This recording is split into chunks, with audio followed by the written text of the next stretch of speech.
এক ইহুদি কিশোর বিষ্ণু ইসলামের খেদমত করতে, ইহুদি ছেলে আমার নবীর খেদমত করতো, তারা ছিল নবীর প্রতিবেশী। তো অনেক দিন হয় ইহুদি ছেলেটা আসে না। বিষ্ণুনবী খোঁজ দিলেন, ঘটনা কি? একটা ইহুদি ছেলে না আমার খেদমতে আসতো, ছেলেটা কই? খোঁজ নিয়ে জানলেন ছেলেটা অসুস্থ। বিষ্ণু ইসলাম ওই ইহুদির বাড়িতে চলে গেলেন ওই ছেলেটাকে দেখা করার জন্য, ভিজিট করার জন্য। সুবহানাল্লাহ পড়বেন না?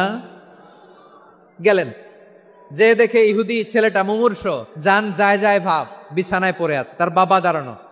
বিশ্বনবী তার মাথার পাশে বসলেন, মাথায় হাত বুলিয়ে দিলেন, আর ছেলেটাকে বললেন, আসলিম, হে ইহুদি ছেলে, আসলিম, ইসলাম ধর্ম গ্রহণ করো। তো ছোট্ট ছেলে ভাবে আমরা ইহুদি, এখন ইসলাম ধর্ম গ্রহণ করলে আব্বা যদি বকা দেয়। ফানাযারা ইলা ওয়াজহি আবি, ছেলেটা তার বাবার চেহারার দিকে তাকালো, দেখে আব্বা কি কয়। আব্বা যদি বলে তাইলে ইসলাম ধর্ম গ্রহণ করব। ইহুদি ছেলেটা তার বাবার দিকে যখন তাকালো, ওর বাবা বলে, আতি আবুল কাসিম, আবুল কাসিম যা বলে তাই করো। আবুল কাসিম হচ্ছে বিষ্ণু ইসলামের একটা কুনিয়াত, উপনাম। আমার রাসূলের বড় ছেলের নাম ছিল কাসেম। যেমন দেখবেন আমাদের এলাকায় কারো ছেলের বড় ছেলের নাম যদি হয় আব্দুল্লাহ, এরা আব্দুল্লাহর বাপ বলে ডাকে। কারো বড় মেয়ের নাম যদি হয় ফাতেমা, এরা কি ডাকে? ফাতেমার বাপ বলে না? তো বিষ্ণু ইসলামের বড় ছেলের নাম ছিল কাসেম। ইহুদি বাবা বলল, আতি আবুল কাসেম, আবুল কাসেম যা বলে তাই শোনো, মানে মোহাম্মদ যা বলে তাই শোনো। এই কথা শুনে ছেলে সাহস পাইছে, ছেলে আবার পড়তে আরম্ভ করলো, আশহাদু আল্লাহ ইলাহা ইল্লাল্লাহ ও আশহাদু আন্না মুহাম্মাদার রাসূলুল্লাহ, পড়েন আল্লাহু আকবার। বিশ্বনবীর আহ্বান শুনে ওই আহ্বানে সাড়া দিয়ে ইহুদি ছেলে শাহাদা পড়ে মুসলমান হয়ে গেল। তার হৃদয়টারে ইমানের নূর দিয়ে আলোকিত করে দিল কে?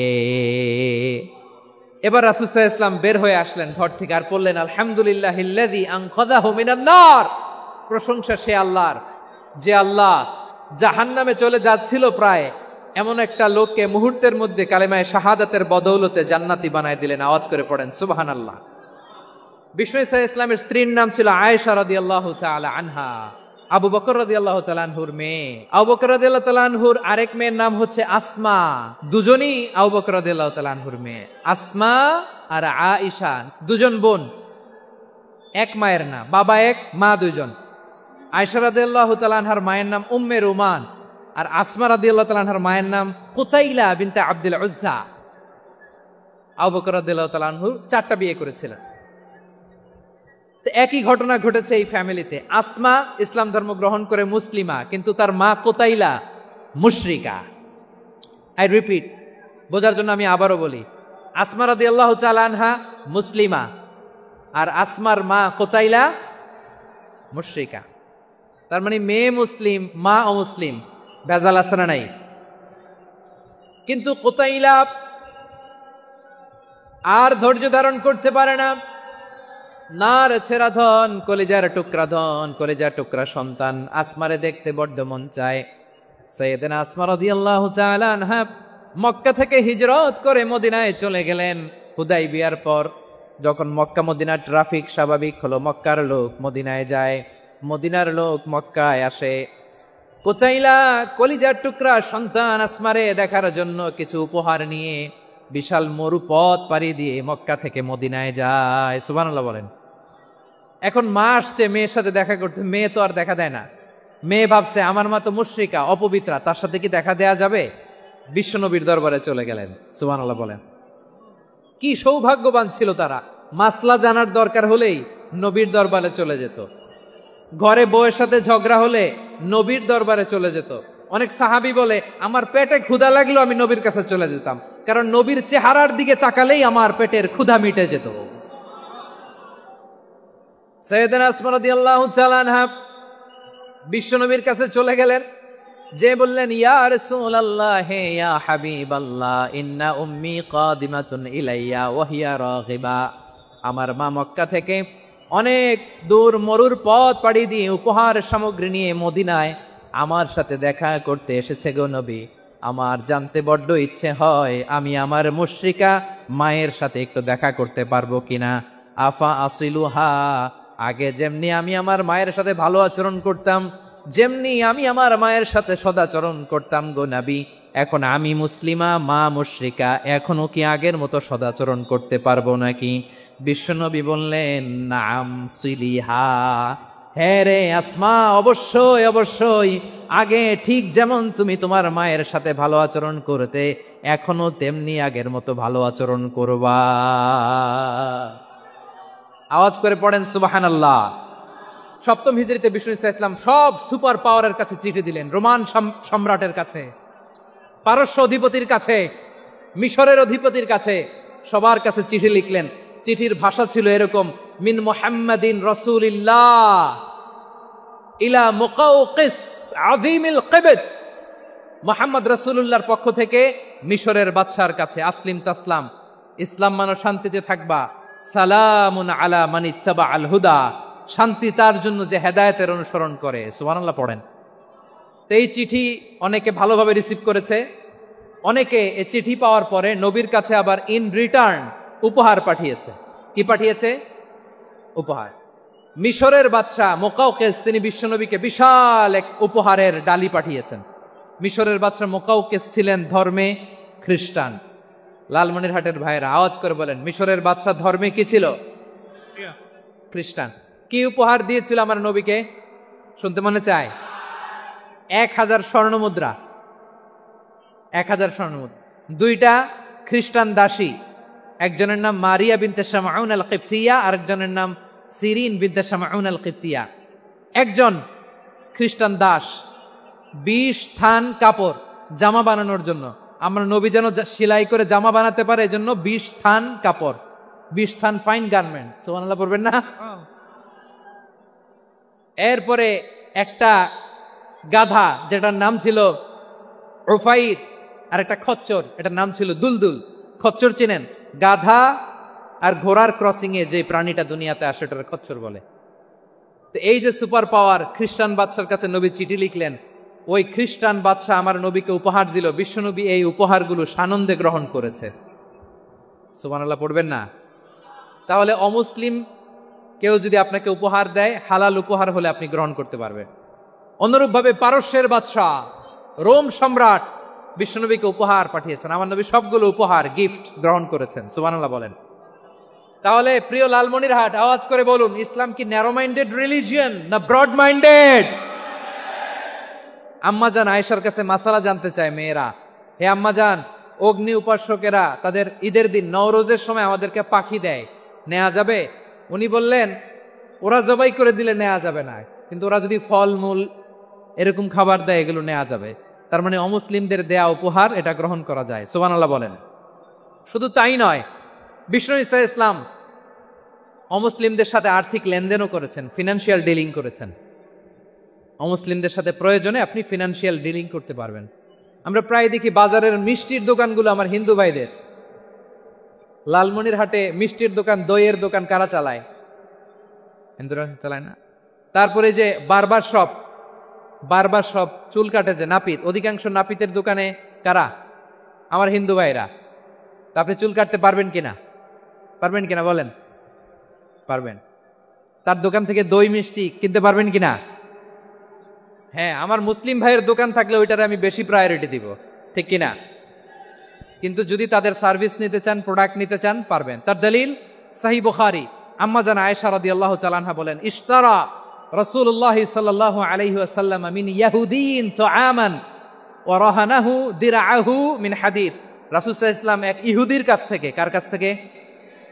আমার নবী, পেয়ারা নবী এক ইহুদির কাছ থেকে জব কিনেছিল, জব, বার্লি, যেটা দিয়ে রুটি বানায়।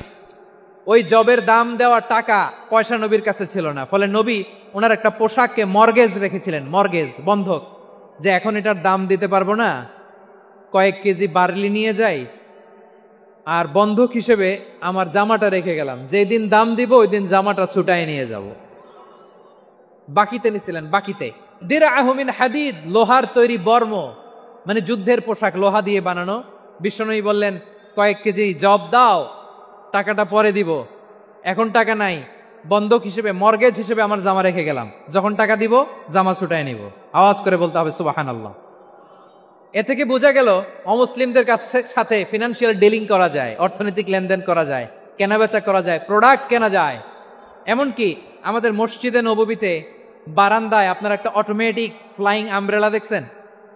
সূর্য যখন বাড়ে মসজিদে নববীর বারান্দায় ইয়ার্ডের মধ্যে অটোমেটিক্যালি কিছু আমব্রেলা আছে সাঁ করে খুলে যায়, আর সূর্যের তাপ লাগে না। আবার সন্ধ্যাবেলায় এই আমব্রেলাগুলো ওরা ক্লোজ করে ফেলে, দেখেন নাই না? দেখছেন?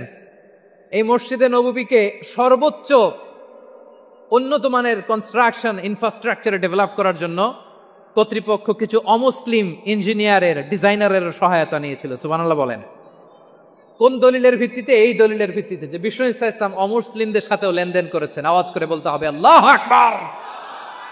শুধু তাই নয়,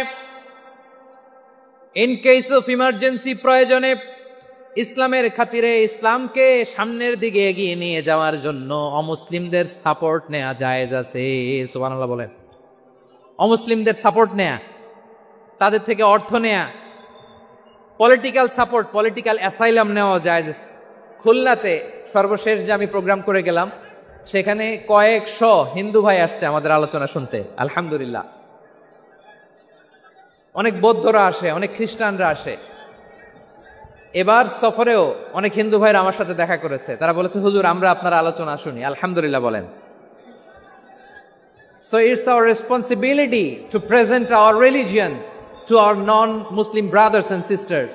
আদতে বাংলাদেশের ইতিহাস বলে আমাদের দেশে কোনো দাঙ্গা নাই, আছে? লালমনিরহাটের ভাইরা আওয়াজ করে বলেন, আমাদের দেশে হিন্দু মুসলিম দাঙ্গা আছে?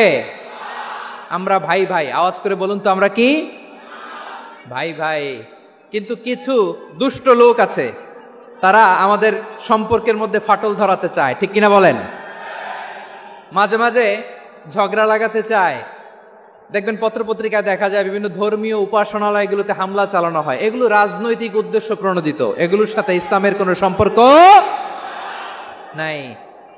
এজন্য এই দুর্বৃত্তদের ব্যাপারে আমাদের সাবধান থাকতে হবে।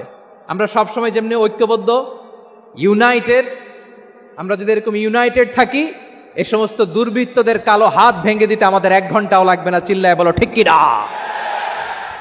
আমরা সংঘবদ্ধ থাকব। এই যে আমাদের পিসফুল কোএক্সিস্টেন্স, শান্তিপূর্ণ সহাবস্থান। হিন্দুরা পূজা করে, যেদিন হিন্দুদের পূজা অনুষ্ঠান, আমরা ওই দিন তাফসির মাহফিল করি না, ঠিক কিনা বলেন? যেদিন আমাদের তাফসিরুল কোরআনের প্রোগ্রাম, ওই দিন আমাদের হিন্দু ভাইরা ডিস্টার্ব করে না। সুবহানাল্লাহ। হিন্দুদের পূজা অনুষ্ঠানে মাদ্রাসার ছাত্র যে পাহারা দেয়, গোটা বিশ্বে এরকম দৃষ্টান্ত নজির বিরল, ঠিক কিনা বলেন? আইন শৃঙ্খলা বাহিনীর পাশাপাশি মাদ্রাসার ছাত্ররা যে সেখানে পাহারা দেয়, গোটা পৃথিবীতে এই দৃষ্টান্ত আপনি পাবেন। মাদ্রাসার ছাত্ররা, তারা তো কোরআনের ধারক, তারা হাদিসের ধারক, তারা কেন মন্দির পাহারা দিবে? এই সম্প্রীতিকে ধরে রাখার জন্য, এই সৌহার্দ্যকে ধরে রাখার জন্য, আমাদের পারস্পরিক ভালোবাসাকে অটুট রাখার জন্য। আওয়াজ করে বলতে হবে ঠিক কিনা? এখন বলেন, আমাদের এই ভালোবাসা অটুট থাক, আমরা চাই কি চাই না? আমরা হিন্দু মুসলিম মিলেমিশে শান্তিপূর্ণ সহাবস্থান, সাম্প্রদায়িক সম্প্রীতি। লালমনিরহাটের ভাইয়ের আওয়াজ করে বলুন, এই সাম্প্রদায়িক সম্প্রীতি আমরা চাই কি চাই না? আল্লাহ এই দেশকে তুমি বরকতময় করো, বাংলাদেশকে তুমি শান্তিময় করো। আওয়াজ করে সবাই বলেন আমিন। এই জায়গাটাতে সামান্য একটু আওয়াজ হচ্ছিল, এটাও থেমে গেছে। আলহামদুলিল্লাহ, আলহামদুলিল্লাহ। এখন একেবারে everything is in my control. মাশাআল্লাহ। ঠিক আছে, আমি মূল আলোচনায় যাই। প্রিয় ভাইরা, আমি বলেছিলাম আমার আলোচনার বিষয় হচ্ছে শান্তিপূর্ণ সহাবস্থান, সাম্প্রদায়িক সম্প্রীতি। আমরা দেখব ইসলাম আমাদেরকে কি কি দিক নির্দেশনা দেয়। আমি আপনাদের খেদমতে সূরাতুল আনআমের 108 নম্বর আয়াত তেলাওয়াত করেছি। এখানে আল্লাহ রাব্বুল ইজ্জা ওয়াল জালাল তিনি ইরশাদ করছেন, ওয়ালা তাসুব্বুল্লাযীনা ইয়াদউনা মিন দুনিল্লাহি ফায়াসুব্বুল্লাহা আদওয়াম বিগাইরি ইলম কাযালিকা যায়্যান্না লিকুল্লি উম্মাতিন আমালাহুম সুম্মা ইলা রাব্বিহিম মারজিউহুম ফায়ুনাব্বিউহুম বিমা কানু ইয়ামালুন। রব্বুল আলামিন বলেন, গোলাম ও আমার ইমানদার বান্দারা শোনো শোনো, ও আমার বিশ্বাসী বান্দারা শোনো শোনো, লা তাসুব্বুল্লাযীনা ইয়াদউনা মিন দুনিল্লাহ ফায়াসুব্বুল্লাহা আদওয়াম বিগাইরি ইলম। ও আমার বিশ্বাসী বান্দারা, যারা আল্লাহকে ব্যতি রেখে, আল্লাহকে বাদ দিয়ে অন্য উপাস্যকে ডাকে, দেবীর পূজা করে, দেবতাদের পূজা করে, তোমরা খবরদার তাদের গালি দিও না। আওয়াজ করে বলেন, কি দিও না? আল্লাহ বলেন, ও বিশ্বাসীরা শোনো, যারা আল্লাহকে বেছে রেখে দেব দেবীর পূজা করে, অন্য উপাস্যের পূজা করে, তাদেরকে ডাকে, ওই দেবতাদেরকে তোমরা গালি দিও না। যদি ওই দেবতাদেরকে গালি দাও, তাহলে ভুলবশত, শত্রুতাবশত তারা তোমাদের রব আল্লাহকে গালি দেবে। ঠিক কিনা? তোমরা যদি তাদের দেবতাদের গালি দাও, ওরা রেগে তোমার আল্লাহরে গালি দিবে, তাহলে আল্লাহরে গালি খাওয়ানোর কারণ হয়ে গেলাম আমি। ঠিক কিনা বলেন? রব্বুল আলামিন বলেন, খবরদার বিশ্বাসীরা, আল্লাহ ছাড়া যারা অন্যান্য উপাস্যদেরকে ডাকে, দেবতাদেরকে ডাকে, তাদেরকে তোমরা গালি দিও না। ওই সমস্ত দেবতাদেরকে যদি তোমরা গালি দাও, তাহলে তারা আল্লাহকে গালি দিবে। ঠিক কিনা বলেন? আমরা দেবতাদের গালি দিলে ওরা আল্লাহকে গালি দিবে। রব্বুল আলামিন বলেন, খবরদার দেবতাদেরকে গালি দিও না, তাহলে ওরা তোমার রব আল্লাহরে গালি দেবে। প্রতিটি জাতির জন্য তাদের কাজকে আমি আল্লাহ সুশোভিত করে রেখেছি। তারা সবাই একদিন আমার কাছেই ফিরে আসবে। এরপর আমি রব্বুল আলামিন তাদের আমলনামা তাদেরকে জানিয়ে দেব। সুবহানাল্লাহ পড়ে। অন্য ধর্মের দেবতাদেরকে যে গালি দেয়া যাবে না, এই আদেশটা কার? আরো জোরে বলুন, কার? গালি দিবেন কোন দেবতাকে? দিবেন? যদি দেন, তাহলে ওরা আল্লাহরে গালি দিবে। তাহলে আল্লাহরে গালি খাওয়াইলো কে? আপনি। ঠিক কিনা বলেন? আমি আল্লাহকে গালি খাওয়ানোর কারণ হলাম। কারণ আমি যদি গালি না দিতাম, ওরা আমার রবকে গালি দিত না। আওয়াজ করে বলেন, ঠিক কিনা? তাহলে প্রিয় ভাইয়েরা, ইসলাম আমাদেরকে শিখায়, সূরাতুল আনআমের 108 নম্বর আয়াত থেকে আমরা বুঝলাম, কোন ধর্মকে ছোট করা যাবে না। অন্য ধর্মকে ছোট করা মানে ইসলামকে ছোট করা। অন্য ধর্মের দেবতাকে গালি দেওয়া মানে আল্লাহকে গালি খাওয়ানো। আওয়াজ করে বলেন, ঠিক কিনা? খবরদার, এটা করা যাবে না। আর অন্য ধর্মের দেবতাকে যদি আপনি গালি দেন, ওরা ইসলাম থেকে দূরে সরে যাবে। যাও ইসলামের প্রতি আকৃষ্ট হয়েছিল, আর কোনোদিন ইসলামের ধারে কাছে আসবে না। আওয়াজ করে বলেন, ঠিক কিনা? এজন্য কখনো কোনোদিন অন্য ধর্মের দেবতাদেরকে গালি দেয়া যাবে না। অন্য ধর্মের কোনো দেবতাদেরকে আমরা গালি দিব না, গালি দিব না, বরং ইসলামের beauty, the beauty of Islam, ইসলামের সৌন্দর্যকে আমরা তুলে ধরব। আমরা যদি বিশ্বনবী সাল্লাল্লাহু আলাইহি ওয়াসাল্লামের জীবনের দিকে তাকাই, তাহলে আমি দেখব বিষ্ণু ইসলাম মক্কাতে কিংবা মদিনাতে অন্য ধর্মের লোকদের সাথে খুব পিসফুলি লাইফ লিড করেছেন। হোক মুশরিক, হোক খ্রিস্টান, হোক ইহুদি, বিশ্বনবী সবার সাথে মিলেমিশে ছিলেন। আলহামদুলিল্লাহ বলেন। ইসলাম হচ্ছে পিসফুল রিলিজিয়ান। অন্য ধর্মের প্রতি সহনশীলতার সবক ইসলাম আমাদেরকে দেয়। কিন্তু প্রতিটি মুসলিমের এটা মনে রাখতে হবে, আল্লাহর কাছে পছন্দনীয়, গ্রহণযোগ্য ধর্ম, জীবনাদর্শ একটি, সেটা হচ্ছে ইসলাম। আওয়াজ করে বলেন, সেটা কি? লালমনিরহাটের ভাইয়েরা আওয়াজ করে বলুন, আল্লাহর কাছে মনোনীত ধর্ম একটি, সেটা কি? এজন্য রব্বুল আলামিন বলেন, ইন্নাদ-দীনা ইনদাল্লাহিল ইসলাম, আল্লাহর কাছে মনোনীত, গ্রহণযোগ্য, অ্যাকসেপ্টেড ধর্ম মতাদর্শ একটা, সেটা হলো ইসলাম। ইসলাম ছাড়া অন্য কোনো ধর্ম যদি কেউ তালাশ করে, তার ওই ধর্ম আল্লাহ গ্রহণ করবে না। ওমাইয়াবতাগি গায়রাল ইসলামি দীনান ফালাই ইউকবালা মিন ওয়া হুয়া ফিল আখিরাতি মিনাল খাসিরিন। Whoever seek anything except Islam, that won't be accepted from him, and he will be loser in the day of judgment. কিয়ামতের দিন ইসলাম ছাড়া কেউ যদি অন্য কোনো ধর্ম তালাশ করেছে দুনিয়াতে, তার এই মতাদর্শ গ্রহণ করা হবে না। and he will be loser, সে হবে লুজার, ক্ষতিগ্রস্ত, হাই হাই কোম্পানির ম্যানেজার। ওর আমও শেষ, সালাও শেষ। আওয়াজ করে বলেন, ঠিক কি না? এজন্য ইসলাম পেয়ে আমরা খুশি না বেজার? প্রত্যেক নামাজ শেষে আমরা আল্লাহরে বলি, আল্লাহ রাদিতু বিল্লাহি রাব্বা ওয়া বিল ইসলামি দীনা ওয়া বি মুহাম্মাদিন নাবিয়ান ওয়া রাসূলা। ও আল্লাহ, তোমারে রব হিসেবে পেয়ে আমরা খুশি, ও আল্লাহ, ইসলামকে ধর্ম হিসেবে পেয়ে আমরা খুশি, বিশ্বনবীকে আমাদের রাসূল পেয়ে আমরা খুশি। ঠিক কিনা বলেন? ইসলাম ছাড়া অন্য কোনো ধর্ম আমরা গ্রহণ করব না। ঠিক কিনা বলেন? আল্লাহর কাছে অ্যাকসেপ্টেড রিলিজিয়ান একটা, সেটা ইসলাম। তো বিশ্বনবী সাল্লাল্লাহু আলাইহি ওয়াসাল্লাম মক্কাতে কিংবা মদিনাতে খুব পিসফুলি এক্সিস্ট করেছেন, যে কোনো ধর্মের সাথে মিলেমিশে চলেছেন। তার প্রমাণ আমরা যদি রাসূল সাল্লাল্লাহু আলাইহি ওয়াসাল্লামের বায়োগ্রাফির দিকে তাকাই, তাহলে দেখব তিনি মুশরিকদের সাথে পিস ট্রিটি করেছেন, শান্তি চুক্তি, পিস ট্রিটি, পিস এগ্রিমেন্ট। আপনারা হুদাইবিয়ার সন্ধির নাম শুনেছেন? আমার লালমনিরহাটের কলিজার টুকরা ভাইয়েরা, হুদাইবিয়ার সন্ধির নাম আপনারা শোনেন নাই? ষষ্ঠ হিজরিতে বিষ্ণু ঈসা ইসলাম মুশরিকদের সাথে এই ট্রিটি করেছেন, চুক্তি। কাদের সাথে? মুশরিকদের সাথে। আমরা তো মুসলমান বসতে পারি না, আমরা দুই মুসলিম ভাই একসাথে বসে চা খেতে পারি না, গল্প করতে পারি না। বিষ্ণু ঈসা ইসলাম মুশরিকদের সাথে ট্রিটি করেছেন, হুদাইবিয়ার সন্ধি। এই সন্ধির আগে মক্কা থেকে কেউ মদিনায় যেতে পারে না, মদিনা থেকে কেউ মক্কায় যেতে পারে না। কিন্তু এই সন্ধির পরে ট্রাফিক স্বাভাবিক হয়ে গেল, মক্কার লোকেরা মদিনায় আসতে পারে, মদিনার লোকেরা মক্কায় আসতে পারে। এটাকে বলে সুলহে হুদাইবিয়া, the peace agreement of Hudaibiya, শান্তি চুক্তি। আমরা পৃথিবীতে এখন অনেক শান্তি চুক্তির নাম শুনি, এগুলো সব the piece treaty of Hudaibiya থেকে কপি করা। আল্লাহু আকবার। তাহলে বিশ্বনবী সাল্লাল্লাহু আলাইহি সাল্লাম তিনি যে শান্তিপূর্ণ সহাবস্থানে বিশ্বাসী ছিলেন, মুসলমানেরা যে অন্য ধর্মের প্রতি সহনশীল, তার প্রমাণ হচ্ছে এই পিস ট্রিটি।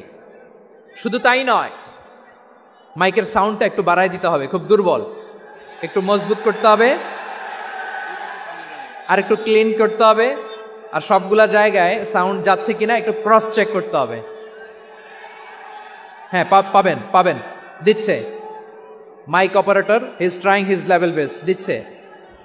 মাইক অপারেটর যিনি আছেন, প্রতিটি জায়গায় প্রতিটি সাউন্ড বক্সে যেন আওয়াজ পাওয়া যায়, একটু ক্রস চেক করেন, সাউন্ডটাকে একটু স্ট্রং করে দেন। হ্যাঁ, ঠিক আছে, মাশাআল্লাহ। এদিকে তাকান, এদিকে।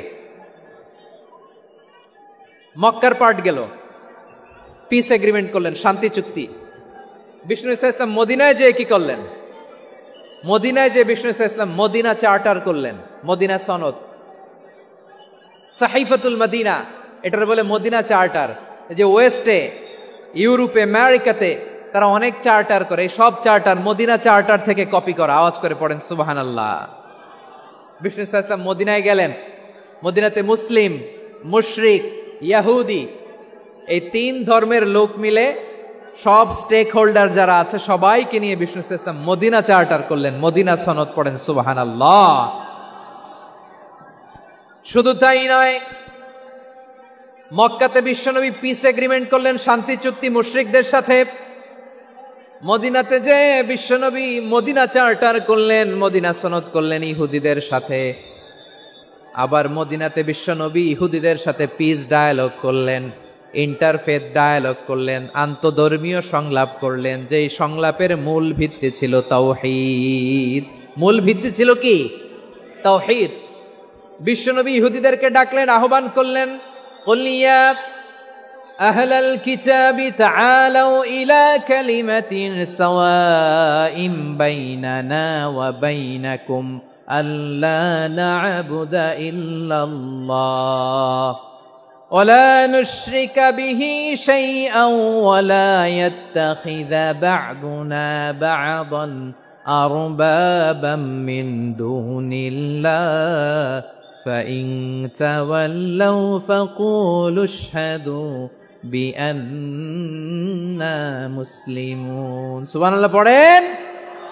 বিশ্বনবী মদিনার ইহুদিদের ডেকে বললেন, ও ইহুদিরা, শোনো শোনো, আসো এমন একটা আদর্শের প্রশ্নে আমরা একত্রিত হই, যে আদর্শের প্রচার তোমাদের নবীরাও করেছে, আমিও করি, যে আদর্শের কথা তোমাদের পবিত্র ধর্মগ্রন্থগুলোতে আছে, আমার কোরআনেও আছে, সেটা হলো তাওহীদ। আমরা এক আল্লাহ ছাড়া কারো ইবাদত করব না, আল্লাহর সাথে কাউরে শরীক করব না। বিগাইরি তিবি নাফসিন ওয়া আনা হাজিজুহু ইয়াউমাল কিয়ামা। খবরদার, জেনে রেখো, কেউ যদি কোনো সংখ্যালঘুর উপরে অত্যাচার করে, কোনো সংখ্যালঘুর প্রাপ্য থেকে যদি কেউ কাউকে ঠকায়, সংখ্যালঘুর উপর যদি কেউ কষ্ট দেয়, কোনো সংখ্যালঘুর সম্পদ যদি কেউ জোর করে কেড়ে নেয়, আমি কিয়ামতের দিন বিশ্বনবী ওই সংখ্যালঘুর পক্ষে আর ওই মুসলমানদের বিপক্ষে বাদী হয়ে দাঁড়াবো। সুবহানাল্লাহ বলতে পারলেন না? আল্লাহু আকবার। আপনি নামাজি, আপনি মুসল্লি, আপনি হাজী সাহেব, তাহাজ্জুদ পড়তে পড়তে কপালে দাগ ফেলে দিছেন, আপনার প্রতিবেশী হিন্দু, ভাবছেন আমার তো পাওয়ার আছে, ওর জমিটা দখল করি। বিশ্বনবী বলেন কিয়ামতের দিন ওই হিন্দুর পক্ষে তোর বিরুদ্ধে আমি বাদী হয়ে দাঁড়াবো। পৃথিবীর কোন ধর্মে এরকম স্টেটমেন্ট পাবেন? পাবেন? আপনি ভাবছেন আপনি নামাজ পড়লে হাজী সাহেব কপালে দাগ ফেলায় দিলে আপনি সেলসেলায় জান্নাতে চলে যাবেন না? খবরদার। বিশ্বনবী বলেন কোন সংখ্যালঘুর উপর যদি কেউ আক্রমণ করে, তার প্রাপ্য তাকে না দিয়ে যদি তাকে ঠকায়, তার উপর জুলুম করে, তার সম্পদ যদি কেড়ে নেয়, আমি নবী, তুমি মুসলিম হইতে পারো, মুসল্লি হইতে পারো, তার পক্ষে তোমার বিপক্ষে আল্লাহর দরবারে বাদী হয়ে দাঁড়াবো। আচ্ছা লালমনিরহাটের ভাইরা, কথা বুঝতে পারলে আওয়াজ করে উত্তর দেন। বিশ্বনবী যদি কারো বিপক্ষে দাঁড়ায় কিয়ামতের দিন, আই রিপিট, আমি আবারও বলছি, বিশ্বনবী যদি কিয়ামতের দিন কারো বিপক্ষে দাঁড়ায়, ও তো সেলসেলায়া জান্নাতি, তাই না? জান্নাতি না? যে নবীর সুপারিশ ছাড়া জান্নাতের গেটও দেখা যাবে না, ওই নবী যদি বলে তোর বিপক্ষে আমি বাদী হয়ে দাঁড়াবো, ওই জান্নাতে আর ঢোকার কোনো সুযোগ আমাদের থাকবে? এখানেই শেষ না আমার প্রিয় লালমনিরহাটের ভাইয়েরা, এখানেই শেষ নয়। বিশ্বনবী বলেন মান কাতালা মুআহাদান, বুখারীর বর্ণনা, মান কাতালা মুআহাদান লাম ইয়ারাহ রাইহাতাল জান্নাহ। কেউ যদি, কোন মুসলিম যদি অন্যায়ভাবে কোনো সংখ্যালঘুকে হত্যা করে, কোনো হিন্দুকে হত্যা করে, কোনো বৌদ্ধরে হত্যা করে, অন্যায়ভাবে কোনো মুসলিম যদি কোনো সংখ্যালঘুরে হত্যা করে, জান্নাতে যাওয়া তো দূরের কথা, ওই মুসলিম জান্নাতের ঘ্রাণও পাবে না। সহিহ বুখারীর বর্ণনা, মান কাতালা মুআহাদান লাম ইয়ারাহ রাইহাতাল জান্নাহ ওয়া ইন্না রিহাহা লা ইউজাদু মিন মাসিরাতি 40 আমা। যে জান্নাতের ঘ্রাণ 40 বছর দূরের রাস্তা থেকেই পাওয়া যায়। সুবহানাল্লাহ পড়েন। প্রিয় ভাইরা, এখান থেকে জান্নাতে পৌঁছতে লাগবে 40 বছর। এত দূর, কত বছর? সবাই বলেন কত বছর? এখান থেকে জান্নাতে পৌঁছতে লাগবে 40 বছর। এত দূরে থাকতেই জান্নাতের ঘ্রাণ আপনার নাকে এসে ধাক্কা মারবে। বিশ্বনবী বলেন যে ব্যক্তি কোন সংখ্যালঘুকে হত্যা করে, জান্নাতের ঘ্রাণ তো পাবেই, জান্নাতে তো ঢুকতে পারবেই না, জান্নাতের ঘ্রাণও তার নাকে লাগবে না। পড়েন নাউযুবিল্লাহ। তাহলে সংখ্যালঘুদের ব্যাপারে ইসলামে অধিকার দেয়া আছে না নাই? লালমনিরহাটের ভাইয়ের আওয়াজ করে বলেন, আমার সংখ্যালঘু হিন্দু ভাইদের রাইটস, অধিকার আমাদের ইসলামে প্রোটেক্টেড আছে না নাই? এখানেই শেষ না। বিষ্ণু ইসলাম আপনার অমুসলিম প্রতিবেশীর সাথে ভালো আচরণ করতে বলেছে। আমাদের হয় না, এটা মুসলিম পাড়া, ওটা বৌদ্ধ পাড়া, হয় না? অনেক সময় হয় না, এটা আমাদের মুসলিম পাড়া, ওইটা হিন্দু পাড়া, এরকম আছে না নাই? লালমনিরহাটে নাই না? আছে? হিন্দু যদি আপনার প্রতিবেশী হয় কি করবেন? ওরে কষ্ট দিবেন নাকি? কেন? ও তো হিন্দু, ও তো আমার আল্লাহরে ডাকে না, ওরে কষ্ট দিলে যায় যাবে না? খবরদার। বিষ্ণু ইসলাম বলেন মান কানা ইউমিনু বিল্লাহ ওয়াল ইয়াউমিল আখির ফালিউকরিম জারাহ। যে আল্লাহ বিশ্বাস করে আর আখিরাতে বিশ্বাস করে, সেজন্য প্রতিবেশীর সাথে ভালো আচরণ করে। সুবহানাল্লাহ। কলিজা জুড়ায় যায় না আমার নবীর কথাগুলো শুনলে? যে আল্লাহ বিশ্বাস করে, যে আখিরাতে বিশ্বাস করে, সেজন্য প্রতিবেশীর সাথে ভালো আচরণ করে। এখানে বলছে মুসলিম প্রতিবেশী বলছে, নামাজি প্রতিবেশী বলছে, আল্লাহওয়ালা প্রতিবেশী বলছে না। প্রতিবেশী আস্তিক হোক নাস্তিক হোক, প্রতিবেশী মুমিন হোক মুশরিক হোক, প্রতিবেশী হইলেই তার সাথে ভালো আচরণের দরকার আছে না নাই? আমার প্রিয় লালমনিরহাটের ভাইয়েরা, বিষ্ণু ইসলাম ওনার ইহুদি প্রতিবেশীদের দেখাশোনা করতেন। আওয়াজ না শোনা যাক, আমারও তো দেখা যায়, আমারও তো দেখা যায়। তাকায় থাকেন, তাকায় থাকলে সওয়াব হবে। কোরআনের কথা যেখান থেকে হয় এদিকে তাকায় থাকলেই বরকত। তাকায় থাকেন। জি জি, মাইক, আমি তার মাইক ঠিক করতে আসি না এদিকে, এই মাইক ঠিক করব, ওই মাইক ঠিক করব, ওদিকে পাইলট বলবে হুজুর চলে আসেন। জি বসুন, বসুন, মাশাআল্লাহ। হ্যাঁ খুব শান্ত, ঠিক আছে। পুলিশ ভাইরা না খেয়ে দিনরাত আপনারা যাতে সুশৃঙ্খল একটা প্রোগ্রাম উপহার পান এটাই চেষ্টা করতেছে, আপনাদেরকে কষ্ট দিতে আসে নাই, একটু একটু সহযোগিতা করেন। জি মাশাআল্লাহ, হ্যাঁ ঠিক আছে। আমার প্রিয় ভাইরা, প্রতিবেশী আস্তিক হোক নাস্তিক হোক, মুসলিম হোক হিন্দু হোক, তার সাথে ভালো আচরণ করতে হবে। বিষ্ণু ইসা ইসলাম ওনার ইহুদি প্রতিবেশীর বাসায় যেতেন। কোন প্রতিবেশী? ইহুদি। আওয়াজ করে বলেন, কোন প্রতিবেশী? ইহুদি। এক ইহুদি কিশোর বিষ্ণু ইসা ইসলামের খেদমত করতে, ইহুদি ছেলে আমার নবীর খেদমত করতো, তারা ছিল নবীর প্রতিবেশী। তো অনেক দিন হয় ইহুদি ছেলেটা আসে না। বিষ্ণুনবী খোঁজ দিলেন, ঘটনা কি? একটা ইহুদি ছেলে না আমার খেদমতে আসতো, ছেলেটা কই? খোঁজ নিয়ে জানলেন ছেলেটা অসুস্থ। বিষ্ণু ইসা ইসলাম ওই ইহুদির বাড়িতে চলে গেলেন ওই ছেলেটাকে দেখা করার জন্য, ভিজিট করার জন্য। সুবহানাল্লাহ পড়বেন না?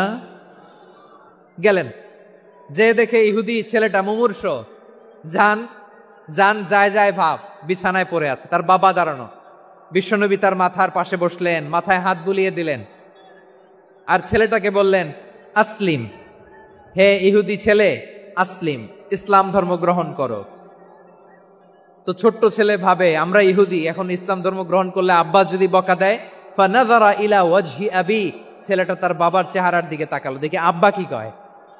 আব্বা যদি বলে তাইলে ইসলাম ধর্ম গ্রহণ করব। ইহুদি ছেলেটা তার বাবার দিকে যখন তাকালো, ওর বাবা বলে আতি আবুল কাসিম, আবুল কাসিম যা বলে তাই করো। আবুল কাসিম হচ্ছে বিষ্ণু ইসা ইসলামের একটা কুনিয়াত, উপনাম। আমার রাসূলের বড় ছেলের নাম ছিল কাসেম। যেমন দেখবেন আমাদের এলাকায় কারো বড় ছেলের নাম যদি হয় আব্দুল্লাহ, এরা আব্দুল্লাহর বাপ বলে ডাকে। কারো বড় মেয়ের নাম যদি হয় ফাতেমা, এরা কি ডাকে? ফাতেমার বাপ বলে না? তো বিষ্ণু ইসা ইসলামের বড় ছেলের নাম ছিল কাসেম। ইহুদি বাবা বলল আতি আবুল কাসেম, আবুল কাসেম যা বলে তাই শোনো, মানে মোহাম্মদ যা বলে তাই শোনো। এই কথা শুনে ছেলে সাহস পাইছে, ছেলে আবার পড়তে আরম্ভ করলো আশহাদু আল্লাহ ইলাহা ইল্লাল্লাহ ও আশহাদু আন্না মুহাম্মাদার রাসূলুল্লাহ, পড়েন আল্লাহু আকবার। বিশ্বনবীর আহ্বান শুনে ওই আহ্বানে সাড়া দিয়ে ইহুদি ছেলে শাহাদা পড়ে মুসলমান হয়ে গেল। তার হৃদয়টার ঈমানের নূর দিয়ে আলোকিত করে দিল কে? প্রিয় ভাইরা, এবার রাসূল সাল্লাল্লাহু আলাইহি ওয়াসাল্লাম বের হয়ে আসলেন ঘর থেকে, আর পড়লেন আলহামদুলিল্লাহিল্লাযী আনকাযাহু মিনান নার। প্রশংসা সে আল্লাহর, যে আল্লাহ জাহান্নামে চলে যাচ্ছিল প্রায় এমন একটা লোককে মুহূর্তের মধ্যে কালেমায়ে শাহাদাতের বদৌলতে জান্নাতি বানায় দিলেন। আওয়াজ করে পড়েন সুবহানাল্লাহ। এই হাদিস থেকে আমরা কি শিখলাম? What is the moral of the story? এক নম্বর স্টোরি হলো, প্রতিবেশী ইহুদি হোক হিন্দু হোক, যাবেন, সুসম্পর্ক রাখবেন, উপহার দিবেন, বিপদে পাশে দাঁড়াবেন, তাইলেই তো আপনাদের প্রতি, মুসলমানদের প্রতি তারা আকৃষ্ট হবে, ঠিক কিনা বলেন? আপনি যদি হিন্দুদের সাথে বৌদ্ধদের সাথে নাই মিশেন, নাস্তিকের কাছে নাই যান, তো ইসলামের সৌন্দর্যটা ওরা বুঝবে কেমনে? আমার অনেক হিন্দু পরিচিত ভাই আছে, ওরা আমাদের ইফতারির প্রোগ্রামে এসে একসাথে ইফতারি করে। অনেক মদখোর আমার সাথে বসে একসাথে ডিনার করে, হাফ প্যান্ট পরা, গলায় স্বর্ণের চেইন, হাতে স্বর্ণের ব্রেসলেট, আইসা আমার সাথে ডিনার করছে, আছে এরকম। গাঁজাখোর, আমি বলি আসো, welcome welcome to my dinner, আসো বসো। বসলেই তো আমি ওর ডিএনএ, চিন্তার ডিএনএ চেঞ্জ করে দেওয়ার সুযোগ পাবো, চিল্লায় বলো ঠিক কি না? আসতে হবে আমার কাছে। Our door is open, the door of Islam is open 24/7। সব সময় আমাদের ইসলামের দরজা আমার অমুসলিম ভাইদের জন্য খোলা আছে না নাই? এই হাদিস থেকে দুইটা শিক্ষা। এক নম্বর শিক্ষা, প্রতিবেশী মুসলিম হোক অমুসলিম হোক, যান, অসুস্থ হইলে একটু আপেল নিয়ে যান, আঙ্গুর নিয়ে যান, কমলা নিয়ে যান, তাদের সাথে ভালো আচরণ করেন। ইসলামের বিউটি দেখে, সৌন্দর্য দেখে অবাক হবে, নসিব ভালো হলে কোনোদিন কালিমা পড়ে মুসলমান হয়ে যাবে, ঠিক কিনা বলেন? তাহলে অমুসলিমের সাথে ভালো সম্পর্ক। বিশ্বনবী ইহুদির বাড়িতে গেলেন, ইহুদির বাড়ি, আর আমার মুসলমান ভাই আমার কাফের বলে, এরকম আছে না নাই? মুসলিমরা দেখতে পারে না, সহ্য করতে পারে। বিষ্ণু ইসলাম ইহুদির বাড়িতে গেলেন, এটা একটা শিক্ষা। আরেকটা শিক্ষা হলো, বিষ্ণু ইসলামের খাদেম ছিল ইহুদি, এতদিন খেদমত করলো, একদিনও বিশ্বনবী ওরা কালিমার দাওয়াত দেয় নাই। কারণ কি? বিশ্বনবী একটা ভালো সময়ের অপেক্ষা করতেছিলেন, প্রপার টাইমিং। দাঈর কাজ হচ্ছে দাঈ ইলাল্লাহ, সে হচ্ছে সুযোগ সন্ধানী। দাঈ সুযোগ খোঁজে, কখন দাওয়া দিলে ব্যাটে বলে হবে, ঝোপ বুঝে কোপ মারে, ঠিক কিনা বলেন? বিষ্ণু ইসলাম ভালো সময়ের অপেক্ষা করতেছিলেন, দেখি ভালো সময় আসুক আসুক আসুক আসুক। আস্তে আস্তে এমন সময় আসছে, ছেলে এবার মুমূর্ষ। অসুস্থ ব্যক্তির হৃদয় অত্যন্ত নরম থাকে। হসপিটালে যখন কেউ যায় তার হৃদয়টা বড্ড নরম থাকে, মৃত্যুর ভয়ে তার অন্তরটা নরম থাকে, ঠিক কিনা বলেন? এই প্রপার টাইমিং এর অপেক্ষা করতেছিলেন। যখনই টাইমিং পেয়েছেন দাওয়াত দিলেন, পড়ো লা ইলাহা ইল্লাল্লাহ, সুবহানাল্লাহ পড়েন সবাই। তাহলে ইসলাম অমুসলিম প্রতিবেশীর সাথে ভালো আচরণ করতে বলে। ইসলাম অমুসলিম মাতা পিতার সাথেও ভালো আচরণ করতে বলে। মাতা পিতা যদি অমুসলিম হয় তারা ফেলে দিতে পারবেন? পারবেন? পারবেন? আমার লালমনিরহাটের ভাইয়েরা, অনেক হিন্দু ছেলে আমাদের হাতে শাহাদা পড়ে মুসলিম হয়, কিন্তু ওর মা মুসলমান হয় নাই, বাবাও হয় নাই। এরকম আছে না নাই? তো ও হয়েছে মুসলিম, মা বাপ হিন্দু, এখন মা বাপ কি বাদ? হ্যাঁ, মা বাপ বাদ দেয়া যাবে? যেই মা আপনারে 9 মাস 8 মাস পেটে ধারণ করলো, আপনার মায়ের নার ছেঁড়া ধন, আপনি ওই মারে বাদ দিতে পারবেন? যে মায়ের বুকের তাজা দুধ খেয়ে আপনি আজকে বাড়ন্ত তাজা তরতাজা, ওই মারে বাদ দেয়া যাবে? মায়ের এক ধারে দুধের দাম, কাটিয়া গায়ের চাম, পাপুষ বানাইলে ঋণের শোধ হবে না, এমন দরদি ভাবে কেউ হবে না আমার মাগো। মায়ের এক ধারে দুধের দাম, কাটিয়া গায়ের চাম, পাপুষ বানাইলে ঋণের শোধ হবে না, এমন দরদি ভাবে কেউ হবে না আমার মাগো, ঠিক কিনা? মাকে তো বাদ দেয়া যায় না। وَقَضَى رَبُّكَ أَلَّا تَعْبُدُوا إِلَّا إِيَّاهُ وَبِالْوَالِدَيْنِ إِحْسَانًا।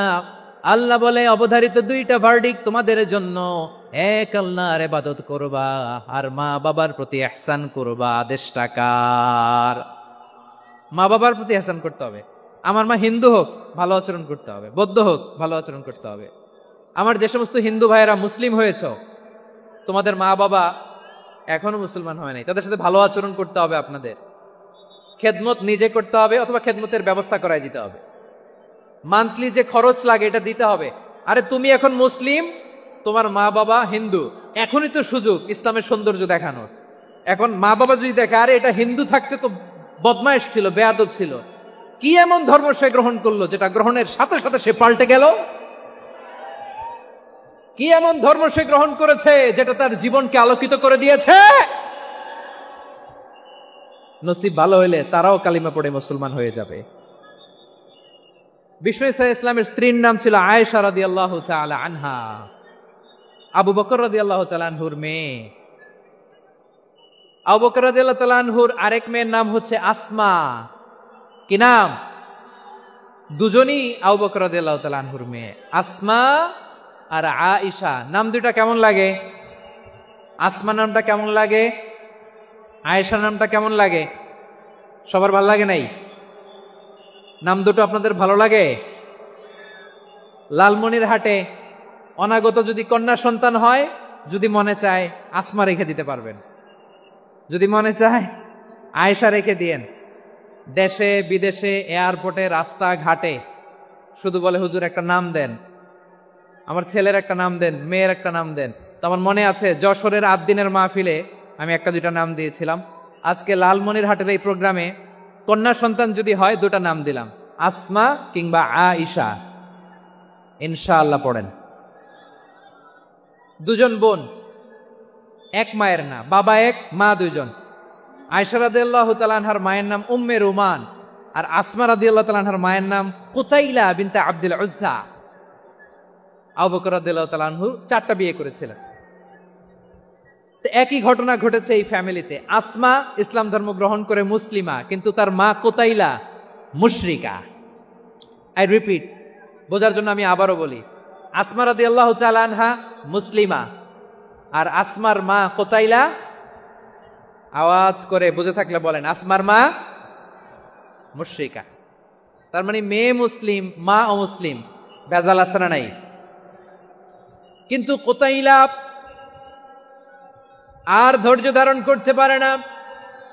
নার ছেড়া ধন, কলিজার টুকরা সন্তান আসমারে দেখতে বড্ড মন চায়। সাইয়েদনা আসমা রাদিয়াল্লাহু তাআলা আনহা মক্কা থেকে হিজরত করে মদিনায় চলে গেলেন। হুদাইবিয়ার পর যখন মক্কা মদিনার ট্রাফিক স্বাভাবিক হলো, মক্কার লোক মদিনায় যায়, মদিনার লোক মক্কায় আসে। কুচাইলা কলিজার টুকরা সন্তান আসমারে দেখার জন্য কিছু উপহার নিয়ে বিশাল মরু পথ পাড়ি দিয়ে মক্কা থেকে মদিনায় যায়। সুবহানাল্লাহ বলেন। এখন মা আসছে মেয়ের সাথে দেখা করতে, মেয়ে তো আর দেখা দেয় না। মেয়ে ভাবছে আমার মা তো মুশরিকা, অপবিত্রা, তার সাথে কি দেখা দেয়া যাবে? বিশ্বনবীর দরবারে চলে গেলেন। সুবহানাল্লাহ বলেন। কি সৌভাগ্যবান ছিল তারা, মাসলা জানার দরকার হলেই নবীর দরবারে চলে যেত। ঘরে বউয়ের সাথে ঝগড়া হলে নবীর দরবারে চলে যেত। অনেক সাহাবী বলে আমার পেটে ক্ষুধা লাগলো আমি নবীর কাছে চলে যেতাম, কারণ নবীর চেহারার দিকে তাকালেই আমার পেটের ক্ষুধা মিটে যেত। সাইয়েদনা আসমা রাদিয়াল্লাহু তাআলা আনহা বিশ্বনবীর কাছে চলে গেলেন, যে বললেন ইয়া রাসূলুল্লাহ, হে ইয়া হাবিবাল্লাহ, ইন্না উম্মি কাদিমাতুন ইলাইয়া ওয়া হিয়া রাগিবা। আমার মা মক্কা থেকে অনেক দূর মরুর পথ পাড়ি দিয়ে উপহার সামগ্রী নিয়ে মদিনায় আমার সাথে দেখা করতে এসেছে গো নবী। আমার জানতে বড্ড ইচ্ছে হয় আমি আমার মুশরিকা মায়ের সাথে একটু দেখা করতে পারবো কিনা। আফা আসিলুহা, আগে যেমনি আমি আমার মায়ের সাথে ভালো আচরণ করতাম, যেমনি আমি আমার মায়ের সাথে সদাচরণ করতাম গো নবী, এখন আমি মুসলিমা, মা মুশরিকা, এখনো কি আগের মতো সদাচরণ করতে পারবো নাকি? বিশ্বনবী বললেন নাম সিলিহা, হ্যাঁ রে আসমা, অবশ্যই অবশ্যই, আগে ঠিক যেমন তুমি তোমার মায়ের সাথে ভালো আচরণ করতে, এখনো তেমনি আগের মতো ভালো আচরণ করবা। আওয়াজ করে পড়েন সুবহানাল্লাহ। কি ইসলাম আমরা পেয়েছি! কত ব্রড মাইন্ডেড আমাদের ইসলাম, কত ওপেন মাইন্ডেড ইসলাম, কত ওপেন আপ করতে পারে, চিন্তা করতে পারেন। বিষ্ণু বললেন হ্যাঁ অবশ্যই, নাম সুলিহা, আগে যেমনি ভালো আচরণ করছো আসমা, এখন ওই রকমই করো, পারলে আরো বাড়ায় করো। সুবহানাল্লাহ বলেন। তাহলে আমার যে হিন্দু ভাইয়েরা, হিন্দু বোনেরা, ইমানের বদৌলতে দৌলতে আপনি ধন্য হয়েছেন, আপনার আম্মা আব্বা এখনো মুসলমান হয় নাই, তাদের জন্য দোয়া করেন, তাদের জন্য দোয়া করেন, আল্লাহ যেন তাদেরকেও ইমানের দৌলত দান করে। আমরা সবাই পড়ি আমিন, আরো জোরে পড়েন আমিন। এখন বলেন, ইসলাম কি ন্যারো মাইন্ডেড রিলিজিয়ান না ব্রড মাইন্ডেড? লালমনিরহাটের যুবক ভাইরা আওয়াজ করো, ইসলাম কি ন্যারো মাইন্ডেড না ব্রড মাইন্ডেড? কতটা ব্রড মাইন্ডেড দেখেন। বিশ্বনবী সাল্লাল্লাহু আলাইহি সাল্লাম অমুসলিমরা যদি নবীকে উপহার দিত, ওই উপহারও বিশ্বনবী গ্রহণ করতেন। সুবহানাল্লাহ পড়েন। আপনার অমুসলিম বন্ধু যদি উপহার দেয় সেটাও আপনি নিতে পারবেন, যেটা নেওয়া জায়েজ। কিন্তু আপনার বন্ধু যদি আপনার মদের বোতল দেয়, নিতে পারবেন? হ্যাঁ, মদের বোতল দিলে পারবেন না। আপনার বন্ধু যদি আপনার পর্ক দেয়, পর্ক, শুকরের গোশত মিশ্রিত কোনো খাবার, ওটা নিতে পারবেন না। হালাল যে কোনো জিনিস নিতে পারবেন। বিশ্বনবী সাল্লাল্লাহু আলাইহি ওয়াসাল্লাম অমুসলিমদের দেয়া হাদিয়া গ্রহণ করতেন। কেমন নবী ছিলেন, আমার নবীরে চিনে নেন, আমার নবীর অ্যাটিটিউড জেনে নেন। বিশ্বনবী সাল্লাল্লাহু আলাইহি ওয়াসাল্লাম যখন কোনো জনপদে যেতেন, 3টা অপশন নিয়ে যেতেন। প্রিয় ভাইয়ের আওয়াজ করে বলতে হবে, কোন জনপদে গেলে আমার নবীর অপশন থাকতো কয়টা? আমার মতো 3 আঙ্গুল উঁচু করে দেখান আর বলুন, আমার নবী কোন জনপদে গেলে কয়টা অপশন নিয়ে যেতেন? 1 নাম্বার অপশন আসলিম তাসলাম।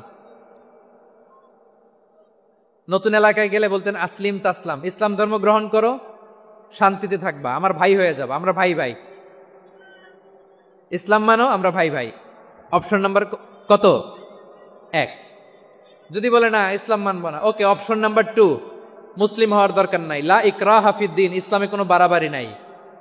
খ্রিস্টান আছো থাকো, বৌদ্ধ আছো থাকো, ইহুদি থাকতে চাও থাকো, কিন্তু আমরা যেহেতু রিজিওনাল সুপার পাওয়ার, আমাদের আন্ডারে থাকো, ট্যাক্স দিয়া থাকো, এটার বলে জিজিয়া।